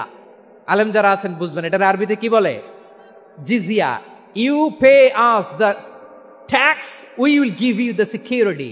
তোমরা ট্যাক্স দিবা, আমরা সিকিউরিটি দিব, আমাদের আওতায় থাকবা, কেউ তোমাদেরকে আক্রমণ করতে পারবে না, আমরা নিরাপত্তা দিব। সুবহানাল্লাহ বলেন। এটা অপশন নাম্বার কত? আচ্ছা বুঝে থাকলে বলেন, 1 নাম্বার অপশন কি ছিল? ইসলাম। ইসলাম মানো শান্তিতে থাকবা, ভাই ভাই, আমরা ভাই ভাই। অপশন নাম্বার 2, ট্যাক্স দাও, আমরা নিরাপত্তা দিব, মুসলিম হওয়া লাগবে না। এখন 1 নাম্বারও মানে না, 2 নাম্বারও মানে না, মুসলিম হব না, ভালো খ্রিস্টান থাকো, ট্যাক্স দাও, আমরা সিকিউরিটি দিব না, এটাও মানি না। বিষ্ণু বলেন তাহলে তলোয়ার আমাদের আর তোমাদের মাঝে ফায়সালা করবে, মুসলিমও হবে না, ট্যাক্স দিবা, নিরাপত্তা দিব, আমরা সুপার পাওয়ার, আমাদের আন্ডারে থাকবে, এটাও না। তাহলে তোমাদেরকে তো আমরা বিশ্বাস করতে পারি না, কখন না কখন বিশ্বাসঘাতকতা করো, কার সাথে মিলে হাত মিলাও, তলোয়ার আমাদের মাঝে ফায়সালা করবে। তখন তিনি জেহাদের সশস্ত্র সংগ্রামের ঘোষণা দিতেন। সুবহানাল্লাহ পড়েন। দেখেন পশ্চিমারা জেহাদকে এইভাবে চিত্রায়িত করে না, ওরা জেহাদ বলতে বুঝায় তলোয়ার, হাত কাটো, গলা কাটো না। জেহাদ সশস্ত্র সংগ্রাম 3 নম্বরে। অধিকাংশ ক্ষেত্রেই বিশ্বনবীর সুন্দর আচরণ দেখে, আরে আমার নবীর যে নুরানি চেহারা, অনেকে তো কেবল সিরেফ চেহারাটা দেখেই কালিমা পড়ে মুসলমান হয়ে গিয়েছে। যারা মুসলিম হয় নাই তারা তাদের ইসলামী বলবৎ ছিল, ট্যাক্স দিয়ে ইসলামের আন্ডারে ছিল। যারা এটাও মানে নাই ওইটাও মানে নাই, তাদের বিরুদ্ধে জেহাদ। বিষ্ণু ইসলাম 7ম হিজরিতে যখন খায়বার বিজয়ের পরে ইসলাম রিজিওনাল সুপার পাওয়ার হিসেবে আত্মপ্রকাশ করলো, বিশ্বনবী চিঠি লিখলেন অন্যান্য সুপার পাওয়ারের কাছে, রাষ্ট্রীয় চিঠি লেখে এক রাষ্ট্রপ্রধান আরেক রাষ্ট্রপ্রধানের কাছে, ঠিক কিনা বলেন? জানেন না আপনারা? এই যে 24-এর ছাত্র নাগরিক অভ্যুত্থানে, এই অভ্যুত্থান যখন শুরু হয়, আমি তখন সাউথ আফ্রিকাতে, একটা স্ট্যাটাস দিয়েছিলাম, কোটা নয় গোটা দেশ সংস্কার করা লাগবে। শুধু বাংলাদেশ নয়, সারা বিশ্বের বাংলা ভাষাভাষী লোকেরা এই আন্দোলনের সাথে সমর্থন তারা করেছে, এটাকে সাপোর্ট করেছে, তারা সমর্থন দিয়েছে। আমাদের ইউনাইটেড আরব আমিরাতের বাংলাদেশি ভাইয়েরা তারা সেখানে রাস্তায় নেমে এসেছিল, জানেন? ওইখানে ডেমনস্ট্রেশন করা যায় না, সেখানকার সরকার তাদেরকে যাবজ্জীবন দিয়েছিল। তখন আমাদের এই যে প্রধান উপদেষ্টা ডক্টর মোহাম্মদ ইউনূস সরাসরি G2G বলে, এটারে G2G, government to government, G2G, উনি চিঠি লিখলেন যে তাদেরকে, ইউর হাইনেস, হে সম্মানিত আমির, আপনি আমার এই চিঠির কারণে আমার সম্মানে এই 53 জন বাংলাদেশিকে মাফ করে দেন। এই চিঠির বদৌলতে বেকসুর খালাস পেয়ে গিয়েছিল আমাদের ভাইরা, জানেন না এই ঘটনা আপনারা? তাহলে গভর্নমেন্ট টু গভর্নমেন্ট চিঠি দেওয়া হয়। 7ম হিজরিতে বিষ্ণু ইসলাম সব সুপার পাওয়ারের কাছে চিঠি দিলেন, রোমান সম্রাটের কাছে, পারস্য অধিপতির কাছে, মিশরের অধিপতির কাছে, সবার কাছে চিঠি লিখলেন। চিঠির ভাষা ছিল এরকম, মিন মুহাম্মাদিন রাসূলিল্লাহ ইলা মুকাওকিস আযীমিল কিবত, মুহাম্মদ রাসূলুল্লাহর পক্ষ থেকে মিশরের বাদশার কাছে, আসলিম তাসলাম, ইসলাম মানো শান্তিতে থাকবা, সালামুন আলা মান ইত্তাবা আল হুদা, শান্তি তার জন্য যে হেদায়েতের অনুসরণ করে। সুবহানাল্লাহ পড়েন। তো এই চিঠি অনেকে ভালোভাবে রিসিভ করেছে, অনেকে এই চিঠি পাওয়ার পরে নবীর কাছে আবার ইন রিটার্ন উপহার পাঠিয়েছে। কি পাঠিয়েছে? উপহার। মিশরের বাদশা মুকাওকিস তিনি বিশ্বনবীকে বিশাল এক উপহারের ডালি পাঠিয়েছেন। মিশরের বাদশা মুকাওকিস ছিলেন ধর্মে খ্রিস্টান। লালমনিরহাটের ভাইয়েরা আওয়াজ করে বলেন, মিশরের বাদশা ধর্মে কি ছিল? খ্রিস্টান। কি উপহার দিয়েছিল আমার নবীকে? শুনতে মনে চায়? আওয়াজ নাই লালমনিরহাটের গলায়, শুনতে মনে চায়? 1000 স্বর্ণমুদ্রা, 1000 স্বর্ণমুদ্রা। 2টা খ্রিস্টান দাসী, একজনের নাম মারিয়া বিনতে শামাউন আল কিবতিয়া, আরেকজনের নাম সিরিন বিনতে শামাউন আল কিবতিয়া। একজন খ্রিস্টান দাস 20 থান কাপড় জামা বানানোর জন্য, আমরা নবী যেন সেলাই করে জামা বানাতে পারে এজন্য 20 থান কাপড়, 20 থান ফাইন গার্মেন্ট। সুবহানাল্লাহ পড়বেন না? এরপরে একটা গাধা যেটার নাম ছিল উফাইর, আর একটা খচ্চর, এটার নাম ছিল দুলদুল। খচ্চর চেনেন? গাধা আর ঘোড়ার ক্রসিং এ যে প্রাণীটা দুনিয়াতে আসে এটার খচ্চর বলে। তো এই যে সুপার পাওয়ার খ্রিস্টান বাদশার কাছে নবী চিঠি লিখলেন, ওই খ্রিস্টান বাদশাহ আমার নবীকে উপহার দিল, বিশ্বনবী এই উপহারগুলো সানন্দে গ্রহণ করেছে। সুবহানাল্লাহ পড়বেন না? তাহলে অমুসলিম কেউ যদি আপনাকে উপহার দেয়, হালাল উপহার হলে আপনি গ্রহণ করতে পারবেন। অনুরূপভাবে পারস্যের বাদশাহ, রোম সম্রাট, বিশ্বনবীকে উপহার পাঠিয়েছেন। আমার নবী সবগুলো উপহার গিফট গ্রহণ করেছেন। সুবহানাল্লাহ বলেন। তাহলে প্রিয় লালমনিরহাট, আওয়াজ করে বলুন, ইসলাম কি ন্যারো মাইন্ডেড রিলিজিয়ন না ব্রড মাইন্ডেড? আম্মাজান আয়েশার কাছে মাসালা জানতে চায় মেয়েরা, হে আম্মাজান, অগ্নি উপাসকেরা তাদের ঈদের দিন নওরোজের সময় আমাদেরকে পাখি দেয়, নেওয়া যাবে? উনি বললেন, ওরা জবাই করে দিলে নেওয়া যাবে না, কিন্তু ওরা যদি ফলমূল এরকম খাবার দেয় এগুলো নেওয়া যাবে। তার মানে অমুসলিমদের দেয়া উপহার এটা গ্রহণ করা যায়। সুবহানাল্লাহ বলেন। শুধু তাই নয়, বিষ্ণু ঈসা ইসলাম অমুসলিমদের সাথে আর্থিক লেনদেনও করেছেন, ফিনান্সিয়াল ডিলিং করেছেন। অমুসলিমদের সাথে প্রয়োজনে আপনি ফিনান্সিয়াল ডিলিং করতে পারবেন। আমরা প্রায় দেখি বাজারের মিষ্টির দোকানগুলো আমার হিন্দু ভাইদের। লালমনিরহাটে মিষ্টির দোকান, দইয়ের দোকান কারা চালায়? হিন্দুরা চালায় না। তারপরে যে বারবার শপ, চুল কাটে যে নাপিত, অধিকাংশ নাপিতের দোকানে কারা? আমার হিন্দু ভাইরা। তা আপনি চুল কাটতে পারবেন কিনা বলেন? পারবেন। তার দোকান থেকে দই মিষ্টি কিনতে পারবেন কিনা? হ্যাঁ, আমার মুসলিম ভাইয়ের দোকান থাকলে ওইটারে আমি বেশি প্রায়োরিটি দিব, ঠিক কিনা? কিন্তু যদি তাদের সার্ভিস নিতে চান, প্রোডাক্ট নিতে চান, পারবেন। তার দলিল সহিহ বুখারী, আম্মা জান আয়েশা রাদিয়াল্লাহু তাআলা আনহা বলেন, ইশতারা রাসূলুল্লাহ সাল্লাল্লাহু আলাইহি ওয়াসাল্লাম মিন ইয়াহুদিয়িন তুআমান ওয়া রাহানাহু দিরআহু মিন হাদিদ। রাসূল সাল্লাল্লাহু আলাইহি ওয়াসাল্লাম এক ইহুদির কাছ থেকে, কার কাছ থেকে? সবাই বলে নাই কার কাছ থেকে? আমার নবী, পেয়ারা নবী এক ইহুদির কাছ থেকে জব কিনেছিল। জব, বার্লি, যেটা দিয়ে রুটি বানায়। ওই জবের দাম দেওয়া টাকা পয়সা নবীর কাছে ছিল না। ফলে নবী ওনার একটা পোশাককে মর্গেজ রেখেছিলেন, মর্গেজ, বন্ধক, যে এখন এটার দাম দিতে পারবো না, কয়েক কেজি বার্লি নিয়ে যাই আর বন্ধক হিসেবে আমার জামাটা রেখে গেলাম, যেদিন দাম দিব ওই দিন জামাটা ছুটাই নিয়ে যাব। সুবহানাল্লাহ পড়বেন না? বাকিতে নিছিলেন, বাকিতে। দিরআহু মিন হাদিদ, লোহার তৈরি বর্ম, মানে যুদ্ধের পোশাক, লোহা দিয়ে বানানো। বিশ্বনবী বললেন, কয়েক কেজি জব দাও, টাকাটা পরে দিব, এখন টাকা নাই, বন্ধক হিসেবে, মর্গেজ হিসেবে আমার জামা রেখে গেলাম, যখন টাকা দিব জামা ছুটায় নিব। আওয়াজ করে বলতে হবে সুবহানাল্লাহ। এ থেকে বোঝা গেল অমুসলিমদের সাথে ফিনান্সিয়াল ডিলিং করা যায়, অর্থনৈতিক লেনদেন করা যায়, কেনাবেচা করা যায়, প্রোডাক্ট কেনা যায়। এমনকি আমাদের মসজিদে নববীতে বারান্দায় আপনারা একটা অটোমেটিক ফ্লাইং আমব্রেলা দেখছেন? সূর্য যখন বাড়ে মসজিদে নববীর বারান্দায়, ইয়ার্ডের মধ্যে অটোমেটিক্যালি কিছু আমব্রেলা আছে, সাঁ করে খুলে যায়, আর সূর্যের তাপ লাগে না। আবার সন্ধ্যাবেলায় এই আমব্রেলাগুলো ওরা ক্লোজ করে ফেলে। দেখেন নাই না? দেখছেন? এই মসজিদে নববীকে সর্বোচ্চ উন্নত মানের কনস্ট্রাকশন ইনফ্রাস্ট্রাকচারে ডেভেলপ করার জন্য কর্তৃপক্ষ কিছু অমুসলিম ইঞ্জিনিয়ারের, ডিজাইনারের সহায়তা নিয়েছিল। সুবহানাল্লাহ বলেন। কোন দলিলের ভিত্তিতে? এই দলিলের ভিত্তিতে যে বিষ্ণু ঈসা ইসলাম অমুসলিমদের সাথেও লেনদেন করেছেন। আওয়াজ করে বলতে হবে আল্লাহু আকবার। শুধু তাই নয়, ইন কেস অফ ইমার্জেন্সি, প্রয়োজনে ইসলামের খাতিরে, ইসলামকে সামনের দিকে এগিয়ে নিয়ে যাওয়ার জন্য অমুসলিমদের সাপোর্ট নেওয়া জায়েজ আছে। সুবহানাল্লাহ বলেন। অমুসলিমদের সাপোর্ট নেয়া, তাদের থেকে অর্থ নেয়া, পলিটিক্যাল সাপোর্ট, পলিটিক্যাল অ্যাসাইলাম নেওয়া জায়েজ আছে। আমার ভাইয়েরা, বিশ্বনবীর বয়স তখন প্রায় 51 বছর। কত বছর? বিশ্বনবীর সবচেয়ে কাছের মানুষ খাদিজা রাদিয়াল্লাহু তাআলা আনহা ইন্তেকাল করেছেন। বিশ্বনবী বড্ড কষ্ট পেলেন, হৃদয়টা ভেঙে খান খান।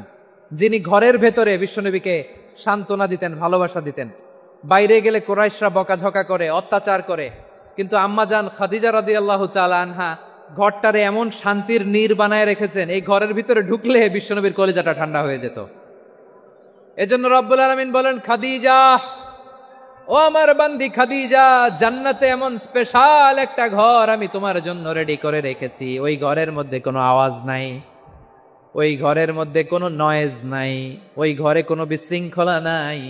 কারণ মক্কার জমিনে আমার নবী কুরাইশদের বিশৃঙ্খলা, নয়েজ আর ঝামেলাগুলোকে উপেক্ষা করে যখন তোমার ঘরের ভিতরে ঢুকতো, ঘরটারে তুমি শান্তির নীড়, ঠান্ডা, নীরব, নিস্তব্ধ, নিঝুম আর শান্তির নীড় বানিয়ে রেখেছো। এজন্য জান্নাতে স্পেশাল একটা শান্তির নীড় আমি তোমারে উপহার দেব। ওই প্রিয়তমা স্ত্রী খাদিজা ইন্তেকাল করলেন। বিশ্বনবীর হৃদয় ভেঙে খান খান। আবার ওনার চাচা আবু তালেব ইন্তেকাল করলেন, যিনি পলিটিক্যাল শেল্টার দিতেন নবীকে। কে দিতেন? আবু তালেবের ভয়ে, বিশ্বনবীর এই চাচার ভয়ে কোনো মুশরিক নবীর গায়ে হাত দেওয়ার সাহস পায় নাই। এখন স্ত্রীও নাই, চাচাও নাই, নবীকে আশ্রয় দেওয়ার কেউ নাই, নবীর চারদিকে অন্ধকার। নবী এখন কই যাবেন? আমার পেয়ারা নবী নতুন স্টেশন খুঁজতেছেন, নতুন দাওয়াতি প্ল্যাটফর্ম খুঁজতেছেন। তিনি যায়েদ বিন হারেসা রাদিয়াল্লাহু তাআলা আনহুকে নিয়ে মক্কার পাশের একটা নেইবরিং সিটি তায়েফে চলে গেলেন। কোথায় চলে গেলেন? লালমনিরহাটের ভাইয়ের আওয়াজ করে বলেন, কোথায় গেলেন?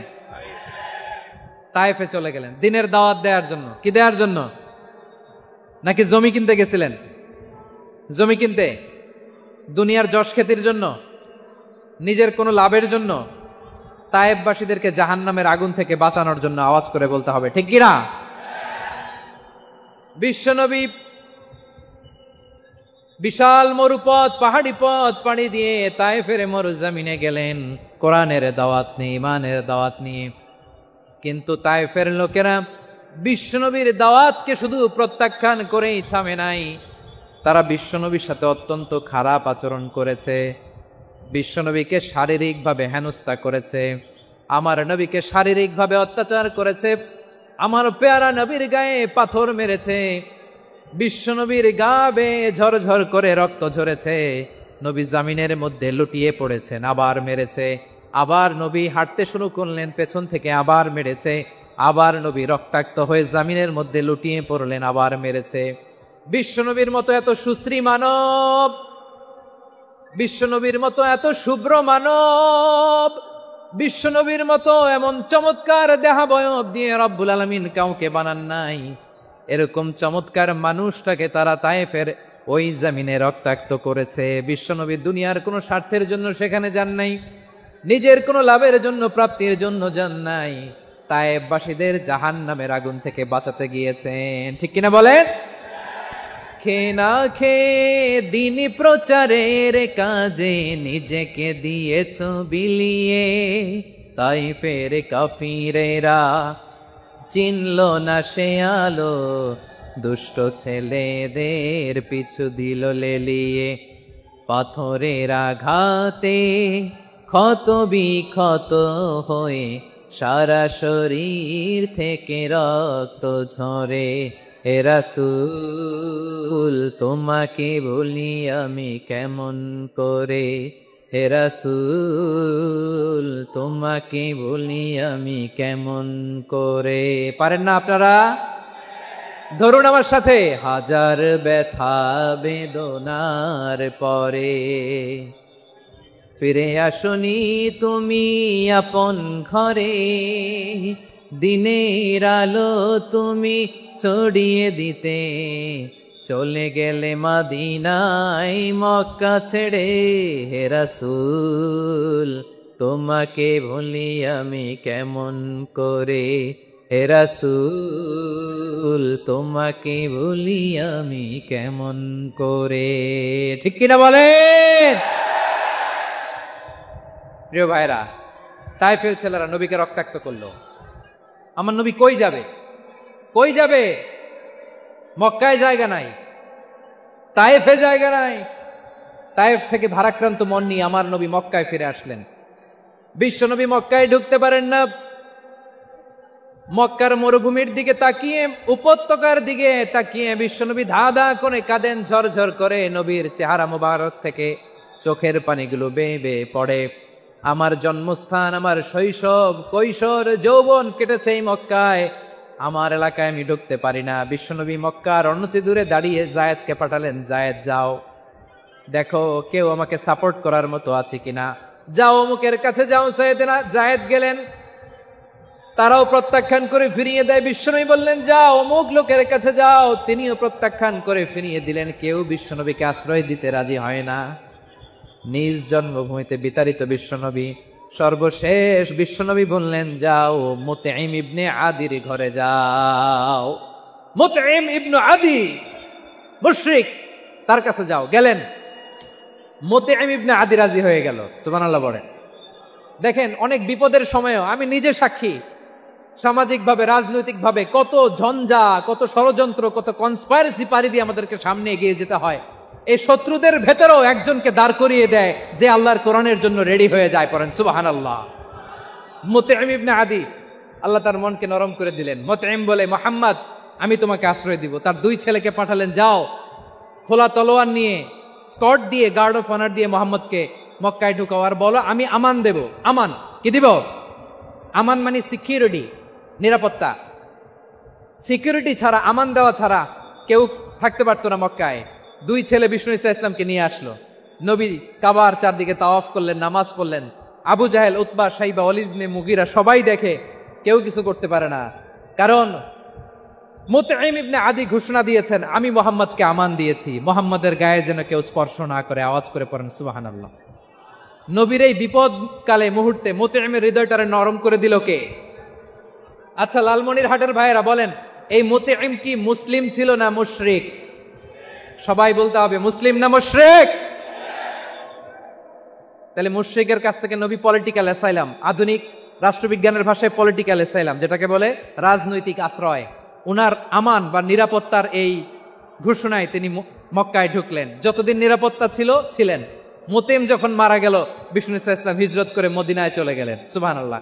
কিন্তু মুতঈম যে বিশ্বনবীর উপকার করছে এটা বিশ্বনবী ভুলে নাই। আমাদের অনেকে আছে, উপকার করার পরে আর খেয়াল থাকে না, খাওয়ার পরে গলা দিয়ে নামলে আর খেয়াল থাকে না। এরকম আছে না নাই? আমার নবী ভুলে নাই।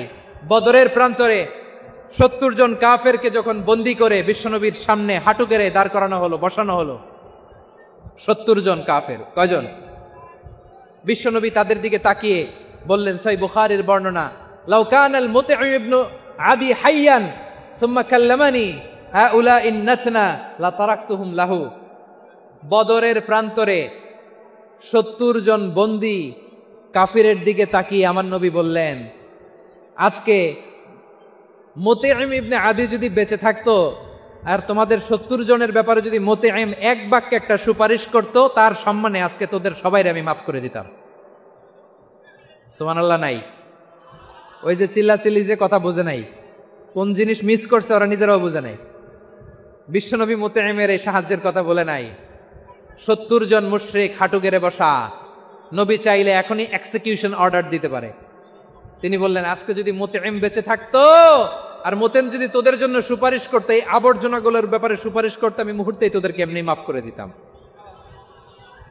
এবার বলেন, ইসলাম কি ন্যারো মাইন্ডেড না ব্রড মাইন্ডেড? শুধু তাই নয়, যাকে যে সম্মান দেয়ার আমার নবী দিতেন, হোক আস্তিক হোক নাস্তিক, হোক মুসলিম হোক অমুসলিম। বিষ্ণু ঈসা ইসলাম যখন রোমান সম্রাটের কাছে চিঠি লিখেছেন, রোমান সম্রাটের কাছে বিশ্বনবী যখন চিঠি লিখলেন মিন মুহাম্মদ রাসূলিল্লাহ ইলা হিরাকলা আযীমির রোম, মুহাম্মদের পক্ষ থেকে হিরাক্লিয়াসের কাছে, যিনি হচ্ছেন আযীমির রোম। এটা নবী নিজ থেকে বানায় লিখছেন, অতিরিক্ত সম্মান দিয়ে। কোন রাষ্ট্রপ্রধান যখন আসে তাদেরকে আমরা কি বলি জানেন? তার নামের শেষে HE এটা লিখতে হয়, H.E. মানে হিজ এক্সেলেন্সি। কি লেখে? হিজ এক্সেলেন্টি, অথবা ইউর হাইনেস, ইউর ম্যাজেস্টি। দেখেন, বিশ্বনবী সাল্লাল্লাহু আলাইহি ওয়াসাল্লাম সব নবীদেরও নবী। তিনি একজন মুশরিক খ্রিস্টান সম্রাট, রোমান সম্রাটের কাছে চিঠি লিখতে যায়, লিখতেছে ইলা হিরাকলা আযীমির রোম, হিরাক্লিয়াসের কাছে আমার চিঠি, যিনি রোমের আযীম, হিজ হাইনেস, মানে রোমের অনেক সম্মানিত এক বাহাদুর। আওয়াজ করে বলেন সুবহানাল্লাহ। তার মানে যাকে যে সম্মান দেয়ার এটা বিশ্বনবী দিতেন। এমনকি যেই ইহুদিরা ভালো ছিল, এই ইহুদিদেরও প্রশংসা করেছেন বিশ্বনবী মুহাম্মদুর রাসূলুল্লাহ সাল্লাল্লাহু আলাইহি ওয়াসাল্লাম। এক ইহুদির প্রশংসা করেছেন বিশ্বনবী। ইহুদির কার? কার? আমি তো আমার ভাইয়ের প্রশংসা করি না, আমি তো এক আলেম আরেক আলেমরে স্পেস দেই না, আমি তো এক দায়ী আরেক দায়ীর সাথে বসতে চাই না। আমার নবী ইহুদির প্রশংসা করে। কার প্রশংসা? ওই ইহুদির নাম ছিল মুখাইরিক। সিরাত গ্রন্থ ঘাটলে পাবেন। তিনি বলেছেন, মুখাইরিক খাইরু ইয়াহুদ, Mukhairiq is the best of the Jews. জুইশদের মধ্যে সে সবচেয়ে ভালো। কেন প্রশংসা করলেন তার? এর কারণ মদিনা চার্টারে কথা ছিল, সব ধর্মের মুসলিম মুশরিক ইহুদিরা মিলে মদিনাকে রক্ষা করবে। কিন্তু তৃতীয় হিজরিতে যখন উহুদের যুদ্ধ শুরু হলো, সবার কথা ছিল যেই আক্রমণ করে আমরা মদিনাকে বাঁচাবো। কোন শহরকে বাঁচাবো? মদিনাকে। কিন্তু কুরাইশরা যখন অ্যাটাক করলো, ইহুদিরা আর আসে না, ইহুদিরা আর বেরোয় না। বিষ্ণু বললেন, ওহে ইহুদিরা, তোমরা না চুক্তি করলে আমার সাথে যে মদিনা বাঁচাতে সবাই ঝাঁপিয়ে পড়বো, আসো। একটা ইহুদিও বেরোয় না, কেউ আসে নাই সেদিন, একজন ছাড়া। তার নাম মুখাইরেক। তার নাম কি?